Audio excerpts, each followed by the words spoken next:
மஞ்சள் மஞ்சள்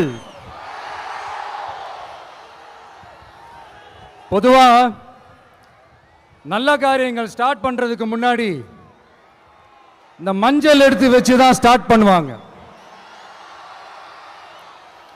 நம்ம வீட்டில் கூட நம்ம அம்மா அக்கா தங்கைகள் நமக்காக நாம நல்லா இருக்கணும்ன்றதுக்காக மஞ்சள் புடவை கட்டிக்கிட்டு தான் வேண்டிக்குவாங்க. அப்படி அந்த மஞ்சள்னாலே ஒரு தனி வைப்பு தாங்க. நம்ம கொடியில கூட அந்த வைப்ரண்டான அந்த எனர்ஜெட்டிக்கான அந்த மஞ்சள் இருக்குமே, அந்த மாதிரி மங்களகரமான மஞ்சள் விளையிற பூமி தான் இந்த ஈரோடு பூமி.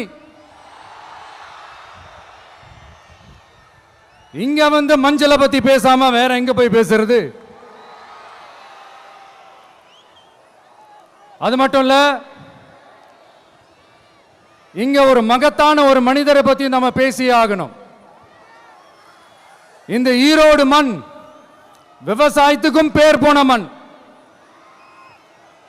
இங்க நடக்கிற அந்த விவசாயத்துக்கு மிக முக்கியமான ஒரு கவசமா இருக்கிறது என்ன தெரியுமா? காலிங்கராயன் அணை, காலிங்கராயன் கால்வாய். காலிங்கராயன் அணை கட்டினதுலையும் கால்வாய் வெட்டினதுலையும் உயிரான உணர்வு பூர்வமான நிறைய விஷயங்கள் இருக்குது. அப்படி அந்த ப்ராசஸ்ல அவர் அந்த அணை கட்டும் போதும் கால்வாய் வெட்டும் போதும் ரொம்ப சோர்வடைஞ்சிட்டாராம். அப்ப அவங்க அம்மா அதை பார்த்துட்டு சொன்னாங்களாம், மகனே காளிங்கா, தயிர் வித்த காசு தாழ்வாரம் வரைக்கும் இருக்குது, மோர் வித்த காசு முகுட வரைக்கும் இருக்குது, அதை எடுத்துக்கிட்டு போய் அணைய கட்டியா கால்வாய வெட்டியான்னு சொல்லி தைரியம் கொடுத்தாங்களாம்.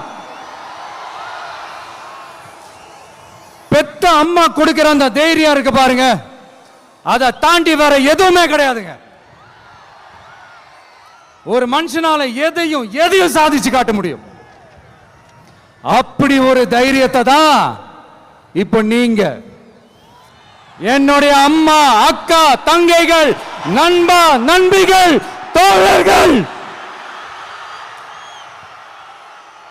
எல்லாரும் எனக்கு கொடுத்திருக்கிறீங்க. அதே தைரியத்தை, அதே துணையா என் கூட நிக்கிறீங்க. இதை எப்படி நம்ம பிரிச்சு விடலாம்? இதை எப்படி நம்ம கெடுக்கலாம்? என்னெல்லாம் அவதூறுகள் நம்ம விஜய் மேல சொல்லி மக்களை நம்ப வைக்கலாம்? என்னெல்லாம் சூழ்ச்சிகள் நம்ம விஜய் மேல பண்ணி மக்களை நம்ப வைக்கலாம்? இப்படி சூழ்ச்சிகளை மட்டுமே நம்பி பொழப்ப நடத்துற சில சூழ்ச்சிக்கார கூட்டங்கள் இதை தொடர்ந்து செஞ்சுக்கிட்டு தான் இருக்கு. ஆனா அவங்களுக்கு தெரியாது, இது இன்னைக்கு நேத்து வந்த உறவு இல்ல. கிட்டத்தட்ட 30-33 வருஷத்துக்கு மேல இருக்கிற உறவு. ஏன் நான் சினிமாக்கு வந்தப்போ எனக்கு வயசு 10, அப்பல இருந்தே இந்த உறவு ஸ்டார்ட் ஆகி போயிட்டு இருக்கேன்னு அவங்களுக்கு தெரியாம போச்சு. அதனால என்ன பண்ணாலும், நீங்க என்ன ட்ரை பண்ணாலும், எல்லாத்தையும் விட்டுட்டு மக்களுக்காக வந்திருக்கிற இந்த விஜய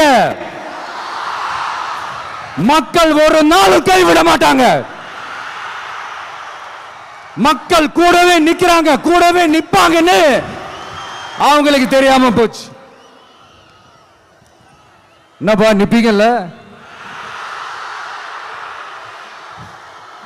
உங்களை நம்பிதாப்பா வந்திருக்கிறேன். அதான் இந்த சத்தம் தாங்க வாழ்நாள் பூரா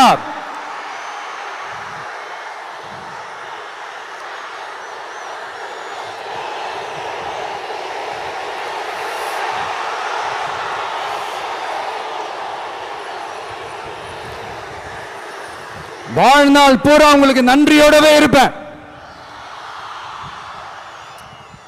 இப்போ நம்ம காளிங்கராயன் அவர்கள் அணையை கட்டுறதுக்காக பவானிக்கு போய் பார்க்கும்போது ஒரு இடத்துல ஒரு பாம்பு வந்து உட்கார்ந்துச்சான், படுத்துச்சான். அது படுத்த இடத்துல தான் அவர் அணையை கட்ட ஸ்டார்ட் பண்ணாராம். அப்புறம் அந்த பாம்பு வளைஞ்சி நெளிஞ்சி போற இடத்துலலாம் கால்வாயை வெட்டினார்னு சொல்லி சில வாய்மொழி கதைகள்லாம் சொன்னாங்க. தண்ணியை சேமிச்சு வச்சு குடிக்கிறதுக்கும் விவசாயத்துக்கும். தம்பி கீழே இறங்கு, தம்பி கீழே இறங்குப்பா, ப்ளீஸ் கீழே இறங்குப்பா.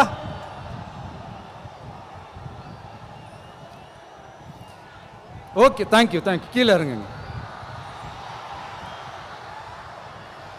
கீழே இறங்குப்பா. நீ இறங்கினாதான் முத்தம் கொடுப்பேன்.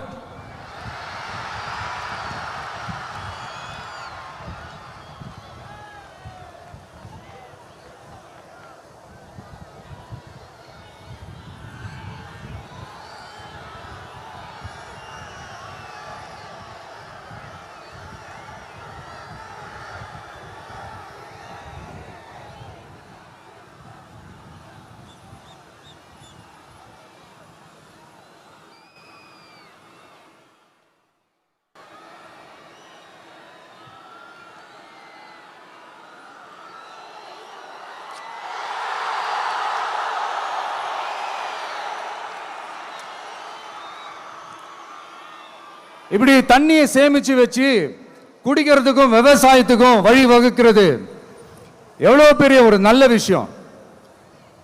ஸோ இந்த மாதிரி நல்ல விஷயங்கள்லாம் செஞ்சிட்டு கதைகள் சொன்னா பரவாயில்ல, எதுவுமே செய்யாம கதைகளை மட்டும் அடிச்சு விடுறது எப்படி?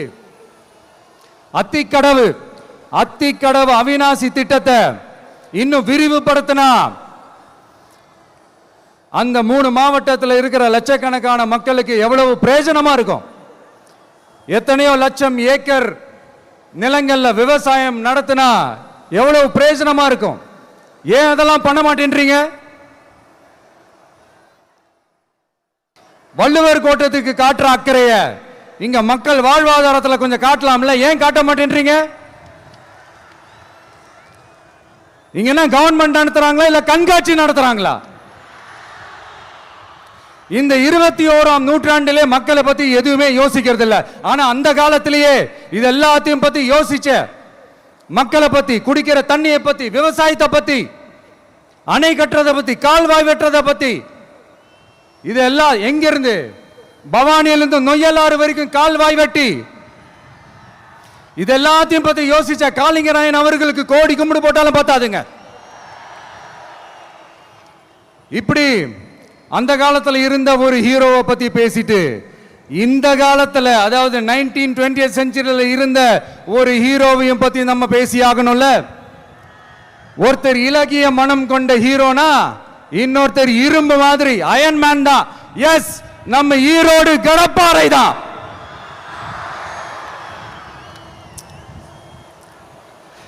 ஒட்டுமொத்த தமிழ்நாட்டையே திருப்பி போட்ட சீர்திருத்த நெம்புகோல்.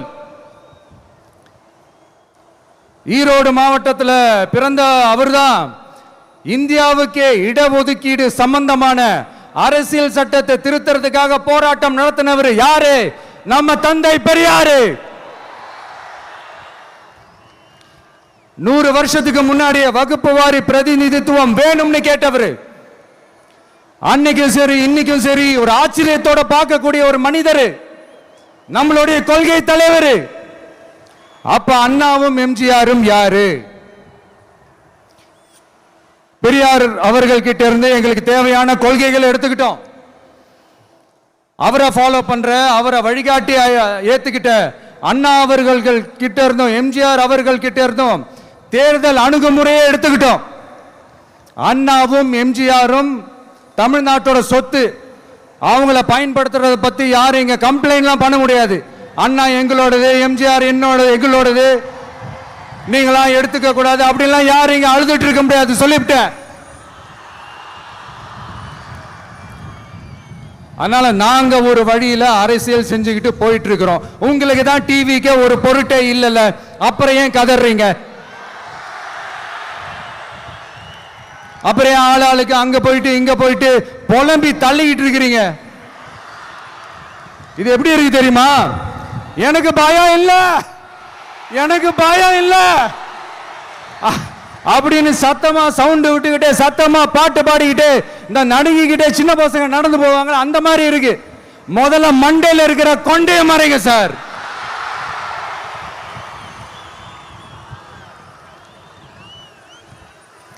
சும்மா மாறு வேஷத்துல மறு வச்சுக்கிட்டு மீடியா ஆளு ரேடியோ ஆளுன்னு இவங்க ஆளுங்களே மாத்தி மாத்தி அனுப்பிக்கிட்டு இதெல்லாம் என்ன மக்களுக்கு தெரியாதுன்னு நினைச்சிட்டு இருக்கீங்களா? மக்கள் எல்லாத்தையும் உன்னிப்பா கவனிச்சிட்டு இருக்காங்க. அதனாலதான் சொல்றேன், உங்களுக்கு நீங்க கொள்ளையடிச்சு வச்சிருக்கிற காசு தான் துணை. ஆனா எனக்கு என் மேல எல்லையில்லா பாசம் வச்சிருக்கிற இந்த மாசு தான் துணை.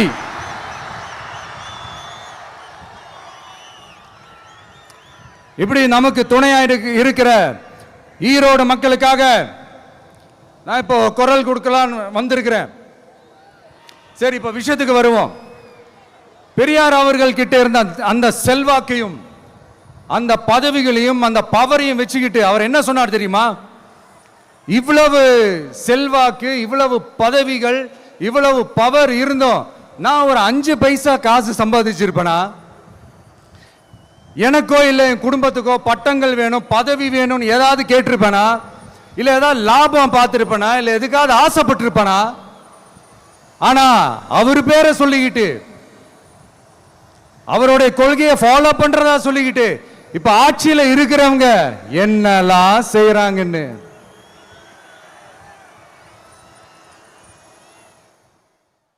அதனாலதான் சொல்றோம், பெரியார் பேரை சொல்லிக்கிட்டு தயவு செஞ்சு கொள்ளையடிக்காதீங்கயா, தயவு செஞ்சு கொள்ளையடிக்காதீங்க. அவரு பேரை சொல்லிக்கிட்டு பெரியார் பேரை சொல்லி கொள்ளையடிக்கிற இவங்க தான் நம்மளுடைய அரசியல் எதிரி. மக்களை நீங்க சொல்லுங்க, நம்மளுடைய அரசியல் எதிரி யாரு? நம்மளுடைய கொள்கை எதிரி யாரு? ரிப்பீட், நம்மளுடைய அரசியல் எதிரி யாரு?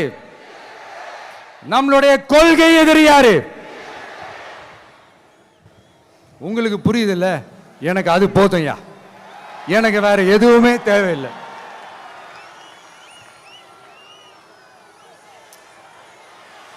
அதனாலதான்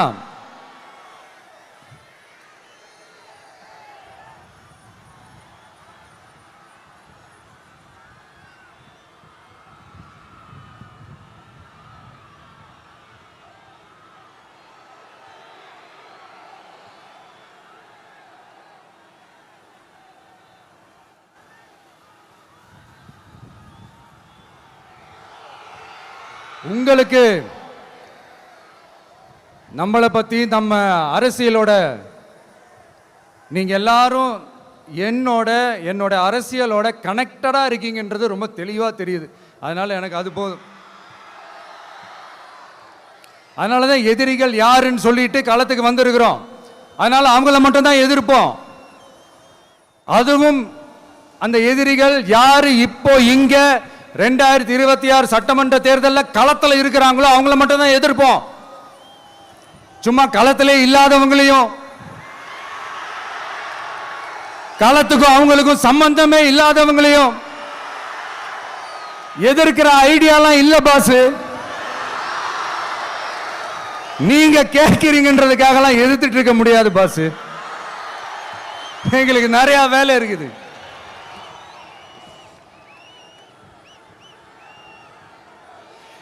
எத்தனை எத்தனை பொய்யான வாக்குறுதிகள். வந்த உடனே நீட்டை ரத்து செய்வோம், கல்வி கடனை ரத்து செய்வோம், கேஸ் சிலிண்டருக்கு மானியமா 100 ரூபாய் தருவோம், என்னெல்லாம் அடிச்சு விட்டுட்டு இன்னி வரைக்கும் கேட்கிறேன், இதெல்லாம் சொன்னாங்களே செஞ்சாங்களா? இவங்க எப்பவுமே இப்படிதான், சொல்றது ஒண்ணு செய்யறது ஒண்ணு. திமுகவும் பிரச்சனைகளும் ஃபெவிகால் போட்டு ஓட்டின ஃப்ரெண்ட்ஸ் மாதிரி ஒன்னிலிருந்து ஒன்னை பிரிக்கவே முடியாது. இப்போ ஈரோடு பகுதியில் இருக்கிற பிரச்சனையை பத்தி பேசுவோம். பெரியார் பேரை மட்டும் சொல்லிக்கிட்டு எப்படி அவரோட கொள்கைகளுக்கு எதிராக செயல்படுறாங்களோ அப்படிதான் இந்த மஞ்சள் நகரத்தோட மஞ்சளுக்கும் ஒண்ணும் பண்ணல, மஞ்சள் விவசாயிகளுக்கும் ஒண்ணும் பண்ணல. ஆராய்ச்சி மையம், சிறப்பு மையம்னு கோடி கோடியா டெண்டர் விட்டாங்க, பேருக்கு கட்டிடத்தை கட்டினாங்க. ஆனா உலகமே போட்டி போட்டு வாங்குற மஞ்சளை மதிப்பு கூட்டி விற்பனை செய்ய, அதாவது அதோட வேல்யூ இன்க்ரீஸ் பண்ணி நம்ம விவசாயிகளுக்கும் இந்த மாவட்ட மக்களுக்கும் நன்மை செய்ய இதுவரைக்கும் என்ன செஞ்சிருக்காங்கன்னு யோசிச்சு பார்த்தா ஒரு பெரிய ஜீரோ தான். கரும்பு நெல்லுக்கு அரசாங்கம் விலை பிக்ஸ் பண்றாங்க, அதையும் ஒழுங்கா பண்றதில்ல. ஒவ்வொரு முறையும் பிரச்சனை. அங்க நெல் கொள்முதல் செய்யறதுல ஊழல். சரி, நாம கஷ்டப்பட்டு விளைய வச்சது வீணா போக கூடாதுன்னு நினைச்சு நம்ம விவசாயிகள் கேட்கிற லஞ்சத்தை கொடுத்தாலும் அதுக்கப்புறம் கூட அந்த கொள்முதல் ஒழுங்கா நடக்கிறது இல்லை. அதையும் தாண்டி ஏதோ ஒரு விலை விவசாயிகளுக்கு கிடைக்குது. அப்படிலாம் இல்லாம ஒழுங்கா நேர்மையா நம்ம மஞ்சளுக்கும் நியாயமான விலை பிக்ஸ் பண்ணி தரமான விதைகளை கொடுத்தா என்ன குறைஞ்சா போயிடுவாங்க? இதெல்லாம் யோசிக்கிறதுக்கு அவங்களுக்கு நேரமே இல்லை. 24/7 அவங்களோட யோசனை என்ன தெரியுமா? இந்த விஜயை எப்படி முடக்கலாம், தமிழக வெற்றி கழகத்தை எப்படியெல்லாம் முடக்கலாம், அப்படிதான் அவங்களுடைய சிந்தனையே 24/7. எத்தனையோ வருஷத்துக்கு முன்னாடி நம்ம காளிங்கராயர் நதிகளின் இணைப்புக்கு முன்னோடியா இருந்தார். பவானி ஆத்துல வர அதிகமான தண்ணீர் அணை கட்டி தேக்கி தண்ணீர் வறட்சியான பகுதிகளுக்கு அனுப்பினார். ஆனா இன்னைக்கு இவ்வளவு நவீன வசதிகள் இருந்தோம், இவ்வளவு சயின்ஸ் வளர்ச்சிகள் இருந்தோம், இவ்வளவு டெக்னாலஜி வளர்ச்சிகள் இருந்தோம், அவங்க வாக்குறுதியில் ஒன்று கொடுத்தாங்கல்ல, பவானி நொய்யலாறு அமராவதி 6 இணைப்பு திட்டத்துக்கு ஒரு துரும்ப கூட கிள்ளி போடல. வாக்குறுதி நம்பர் 103 சொன்னாங்களே, செஞ்சாங்களா? சரி, இதாவது ஒரு பெரிய ப்ராஜெக்ட் வைங்க. ஆறுகளை சுத்தப்படுத்த பல்லாயிரம் கோடி நிதி ஒதுக்குவோம், தமிழ்நாட்டில் உள்ள ஆறுகளை சுத்தப்படுத்துவோம்னு சொன்னாங்களே, செஞ்சாங்களா? ஆனா ஆத்து மணலை கொள்ளையடிக்கிறதுல மட்டும் வேலையை கரெக்டா செய்வாங்க. இதை நான் ஏன் திரும்ப திரும்ப சொல்றேன்னா, மக்களே நீங்க புரிஞ்சுக்கணும். கொஞ்சம் மசந்தா மற்ற மாவட்டங்கள்ல மணல் காணாம போன மாதிரி, மலைகள் காணாம போன மாதிரி, நம்ம மாவட்டத்தில் தனி வளத்தை கொடுத்த செம்மண்ணும் காணாம போறதுக்கு வாய்ப்பு இருக்கு மக்களே. நம்ம மண்ணுக்கும் நம்ம ஆத்துக்கும் நம்ம விவசாயிக்கும் தான் இந்த மோசமான நிலைமை. அதனால ஏதாவது தொழில் செஞ்சு பிழைக்கலாம்னு பார்த்தா அதுக்கும் எங்க விடுறாங்க? தொழில்னு பார்த்தா 30% நெசவாளர்களுக்கு கூலி பாக்கி. அரசாங்கம் நம்ம நெசவாளர்கள் கிட்ட இருந்து கொள்முதல் செய்த வேட்டி சேலைக்கான கூலியை கூட போராடித்தான் வாங்க வேண்டியதா இருக்குது. அது சலுகையோ உதவியோ நலத்திட்டமோ கிடைக்காது. நம்ம உழைப்புக்கான ஊதியம், நம்மளோட உரிமை, அதுக்கே போராட வேண்டிய நிலையில தான் இந்த அரசாங்கம் நம்மளை வச்சிருக்கு. நல்லா பார்த்துக்கங்க மக்களே, உரிமைக்கு குரல் கொடுத்தவங்க தான் இவங்க. சிறு குறு தொழில்கள் பீக் ஹவர்ஸ் சார்ஜ்னு கரண்ட்டுக்கு அநியாய விலை வச்சு அதையும் செய்ய விடாம நம்மளை முடக்கிடுறாங்க. அந்த பீக் ஹவர்ஸ் சார்ஜ் கொள்ளையால எத்தனை வருஷமா எவ்வளவு பேர் பாதிக்கப்படுறோம், எவ்வளவு தொழில்கள் பாதிக்கப்படுது. நாமளும் கத்துறோம், போராடுறோம், கோரிக்கை வைக்கிறோம். எதையாவது இவங்க கண்டுக்கிறாங்களா? கொஞ்சம் யோசிங்க. ஏன் கண்டுக்க மாட்டேன்றாங்கன்னு கொஞ்சம் யோசிங்க. அப்போதாங்க பிரைவேட்ல அதிக விலைக்கு கரண்ட் வாங்க முடியும், அதுக்கு டெண்டர் விட முடியும். அப்படி டெண்டர் விட்ட மேட்டர்ல எல்லாம் என்ன நடக்கும்னு உங்களுக்கும் தெரியும், எனக்கும் தெரியும், நம்ம எல்லாருக்குமே தெரியும். இந்த மாதிரி ஈரோடுல மட்டும் இல்ல, எந்த மாவட்டத்துக்கு போனாலும் பிரச்சனைகள் மேல பிரச்சனைகள் தான். அதையெல்லாம் தீக்கிறதுக்கு ஒரு சொல்யூஷன் கூட சொல்லாம இதுல வேற பெருமையா மாடல் அரசுங்கிறது இல்ல. நான் கேட்கிறேன், கூச்சமா இல்ல?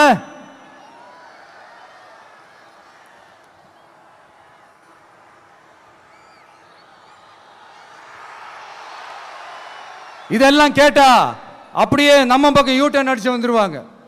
விஜய் என்ன அரசியல பேச மாட்டேன்றாரு, விஜய் என்ன சினிமா டயலாக் மாதிரி பேசுறாரு. விஜய்னா பஞ்சு டைலாக் பேசுறாரு, விஜய்னா 10 நிமிஷம் தான் பேசுறாரு, 9 நிமிஷம் தான் பேசுறாரு. நான் எத்தனை நிமிஷம் பேசினா உங்களுக்கு என்ன சார்? நான் எப்படி பேசினா உங்களுக்கு என்ன சார்? உள்ள விஷயம் என்னன்னு பாருங்க சார். ஒவ்வொரு மாவட்டத்துக்கும் போய் மக்கள் ஃபேஸ் பண்ற பிரச்சனைகளை எடுத்து பேசிட்டு இருக்கிறேன். பின்ன அது அரசியல் இல்லாம வேற எதுதான் அரசியல்? உங்களை மாதிரி தனிப்பட்ட முறையில் தரக்குறைவா அசிங்கமா பேசுறது தான் அரசியல்னா அந்த அரசியல் நமக்கு வராது.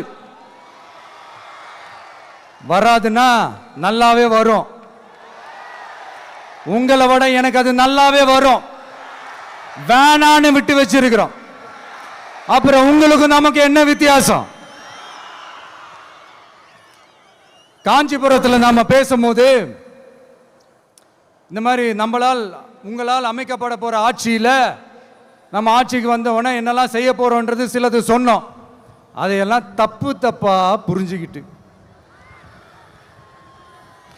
இப்போ சொல்றேன், விளக்கமா சொல்றேன்.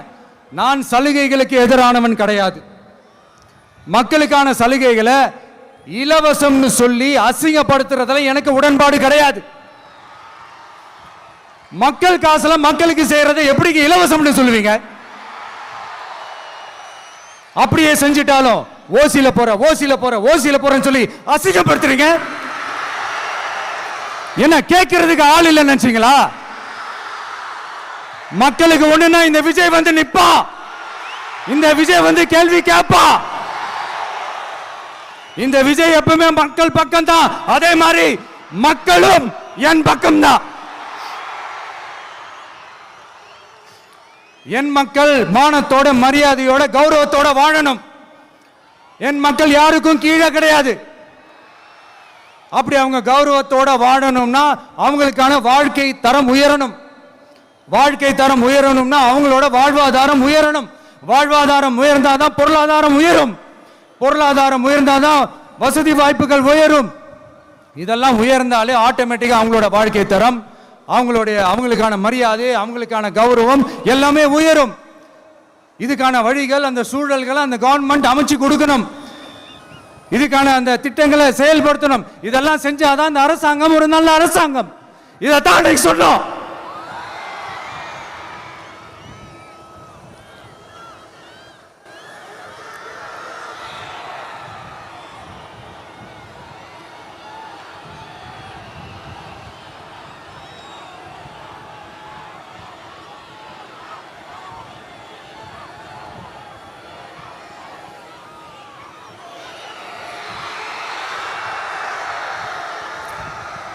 இதைத்தான் இன்னைக்கு சொன்னோம். உடனே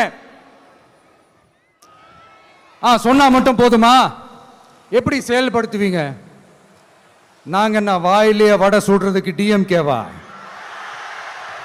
டிவிகேடா?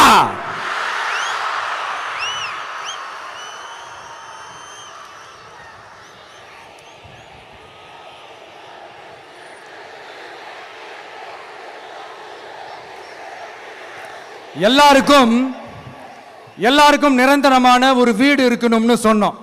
உடனே எங்க ஆட்சியிலே நாங்க எல்லாரும் வீடு கட்டி கொடுத்துட்டோமே அப்படிங்கிறது இல்ல. நான் கேட்கிறேன், இங்க உங்களை தான் கேட்கிறேன், இங்க வாடகைக்கு இருக்கிறவங்களே இங்க யாரும் இல்லையா? எல்லாருக்கும் சொந்தமா வீடு கட்டி கொடுத்துட்டாங்களா? அடுத்து வீட்டில் இருக்கிற ஒவ்வொருத்தரும் மினிமம் டிகிரி படிச்சிருக்கணும் அப்படின்னு சொன்னோம். உடனே எங்க ஆட்சியிலே எல்லாரும் டிகிரி படிச்சு முடிச்சிட்டாங்களே அப்படிங்கிற மாதிரி சொல்றது அது உண்மைனா? ஸ்கூல் லெவல்லையே டிராப் அவுட்ஸ் அதிகமானது யாரோட ஆட்சியிலங்க?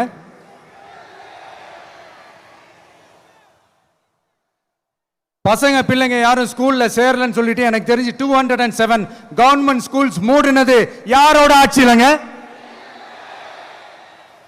இதுல கல்வியில் சிறந்த தமிழ்நாடுன்னு டிராமா வேற. அடுத்து குடும்பத்தில் ஒருத்தருக்கு நிரந்தரமான வருமானம் வரணும், வேலை வாய்ப்பு கிடைக்கணும் அப்படின்னா நாங்க கொடுக்காத வருமானமா, நாங்க கொடுக்காத வேலையா அப்படிங்கிறது. எத்தனையோ லட்சம் காலி பணியிடங்கள் நிரப்புவோம்னு வாக்குறுதி கொடுத்துட்டு ஆட்சிக்கு வந்தீங்களே, எத்தனை லட்சம் காலி பணியிடங்களை நிரப்புனீங்க? அட்லீஸ்ட் 1 லட்சம் காலி பணியிடங்களாவது நிரப்புனீங்களா? இதெல்லாம் சொல்லிட்டு மக்களை ஏமாத்துறது யாரோட ஆட்சியிலங்க? அடுத்து ரொம்ப முக்கியமா பெண்களுக்கு பாதுகாப்பு இல்லை, சட்டம் ஒழுங்கு சரியா இல்லைன்னு சொன்னா தமிழ்நாட்டில் பெண்கள் பாதுகாப்பு தான் அதிகமா இருக்குதான். நீங்க சொல்லுங்க மக்களே, பெண்கள் பாதுகாப்பு இருக்கு, சட்டம் ஒழுங்கு சரியா இருக்கு? அவங்க சொல்றது உண்மையா? அவங்க சொல்றதை நீங்க ஏத்துக்கிறீங்களா? சத்தமா கேக்குதா சார்? இதுதான் ரியாலிட்டி, இதுதான் நிஜம். நம்மளுடைய ஆட்சியில சட்டம் ஒழுங்குல சமரசமே இருக்காது. அதனாலதான் இவ்வளவு ஸ்ட்ராங்கா சொல்றோம், தைரியமா இருங்க மக்களே. இந்த மாதிரி விஷயங்கள்லாம் நம்ம மக்கள் கிட்ட எடுத்து சொன்னா உடனே இந்த இது எடுத்துட்டு வந்துருவாங்க.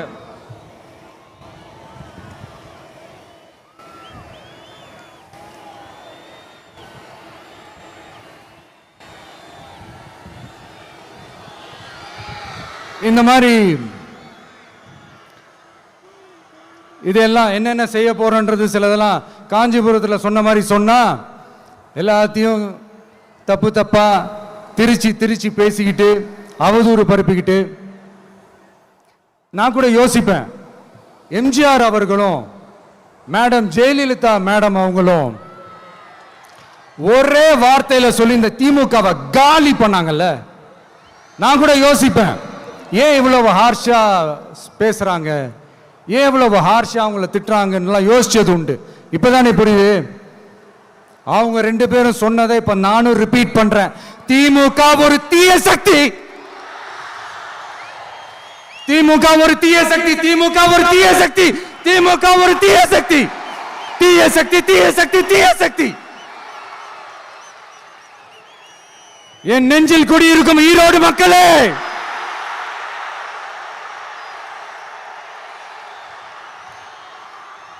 டிவிகே ஒரு தூய சக்தி. எப்படி? டிவிகே ஒரு தூய சக்தி. தூய சக்தி டிவிகேவுக்கும் தீய சக்தி டிஎம்கேவுக்கும் தான் போட்டியே.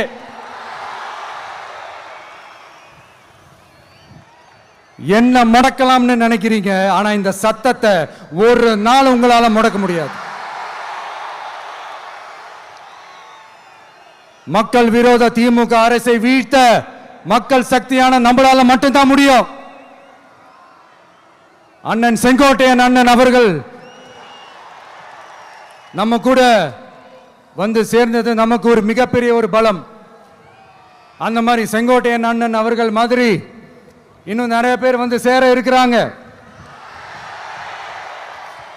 அவங்க எல்லாருக்குமே அந்த உரிய அங்கீகாரத்தை கொடுப்போம். அது மட்டும் இல்ல, அப்புறம் இன்னொரு விஷயம் சொல்ல மறந்துட்டேன். இப்போ ரீசண்டா ஒரு இடத்துல நம்ம சிஎம் சார் அவர்கள் பேசும்போது சொன்னாங்க, என் கேரக்டரையே புரிஞ்சுக்க மாட்டேங்கிறேன். இது சினிமா டயலாக் இல்லையா? நான் ஏதாவது பேசினா சினிமா டயலாகா? சார் பேசினா அது சினிமா டயலாக் இல்லையா? சிலப்பதிகாரத்திலிருந்து எடுத்ததா அந்த லைன். என் கேரக்டரையே புரிஞ்சிக்க மாட்டேன்றது.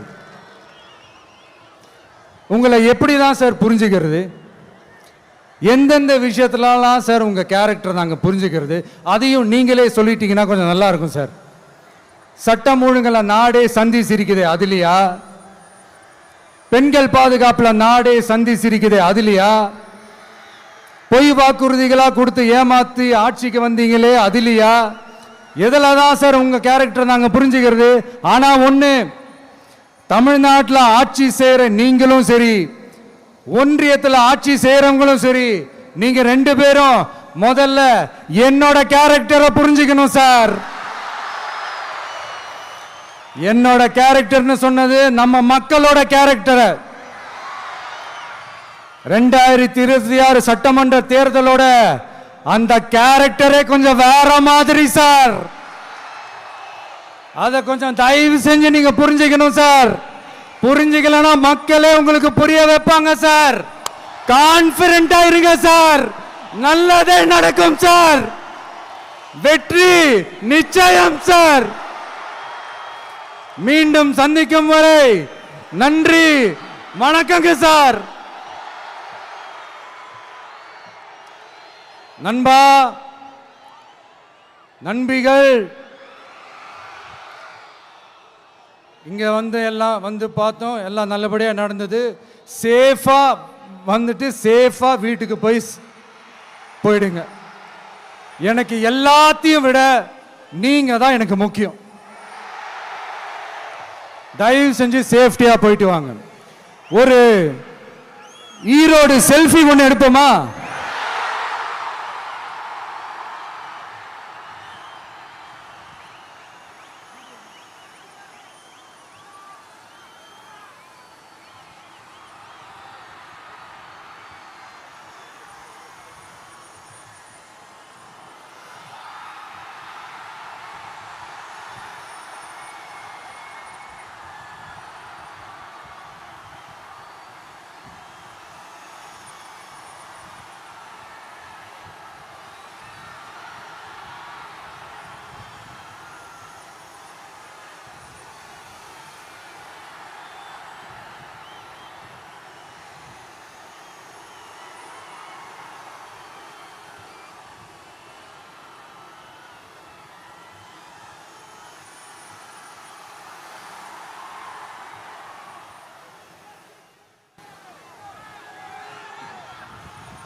சென்ட் ஜோர்ஜ் கோட்டையில் முதலமைச்சராக தலைவர் வருவதற்காக அண்ணன் செங்கோட்டையிலும் செங்கோலை தருகிறார்.